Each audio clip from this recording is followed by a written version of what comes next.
Okay, so today we're going to talk about applying for the right visa at the right time and making sure that you follow the timing and all of the requirements of immigration land when you're doing visa things. So, what do I mean by that? The right time, right visa, right documents, all of these things. So, little things like, for example, I think it was back in 2014. Um, 2014, the visitor visa changes came in, and instead of there being one visitor visa, there was then a few different types of visitor visas. What that meant was different passport holders could apply for different types of visas, which had different processing times, different documentation requirements. So, what happened was there was a person with a European passport, and there was an application made for him on the usual standard old visitor visa application.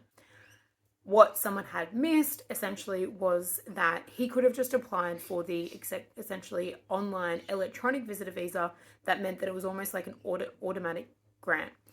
This person just happened to be the CEO of a multinational company.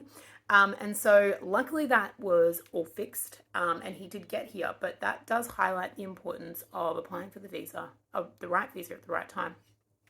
The other thing to consider is just because it's the potentially the cheapest option or appears to be the most easy option at the time, it doesn't mean it's necessarily correct for you. For example, student visas. People use student visas a lot of the time in Australia, really just to buy time in Australia. Quite the expensive way of buying time, in my opinion. So you are still required to technically pay some of your school fees up front. You are also required to obtain overseas student health cover, which essentially is you paying for private health insurance a year or however long your student visa is in advance. And you still need to meet all of the other requirements. One of those is that you are a genuine temporary entrant to Australia.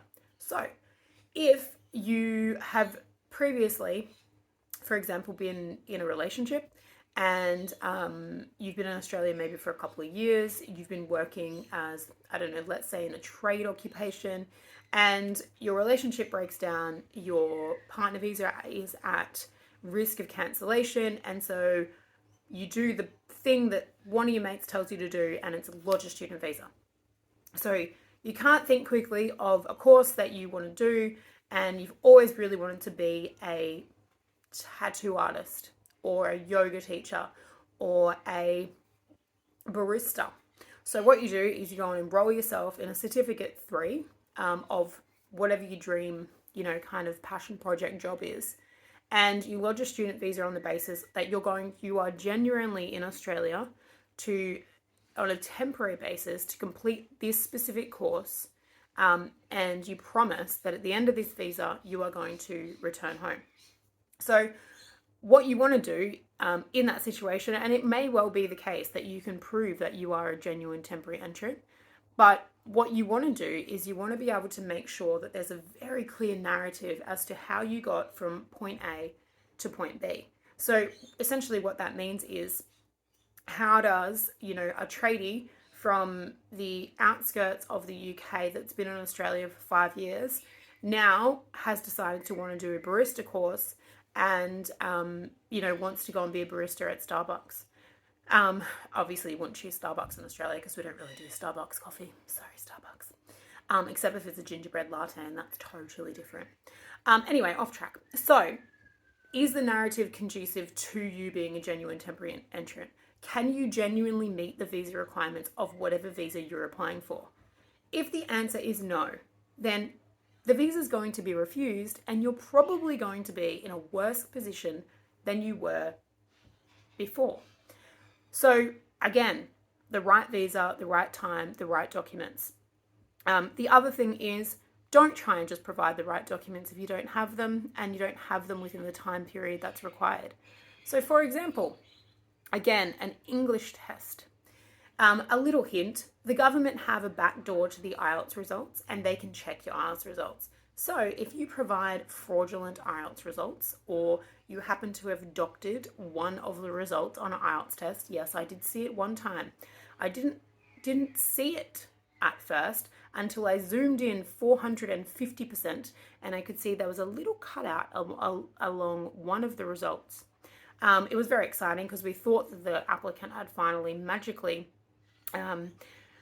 passed his English test. Unfortunately, he had passed his English test by cutting off the results of one test and moving it over to the new one that he had done. So, obviously, in that situation, this guy doesn't get a visa because he's provided a bogus document. The government, he's been found out, and the situation is obviously not great for him. I believe that person lost his job and lost his ability to come to Australia. And fun fact, if you do get refused on the basis of providing a bogus document, there is every chance that you are going to be barred for about 3 years from ever being able to lodge or be granted a new visa.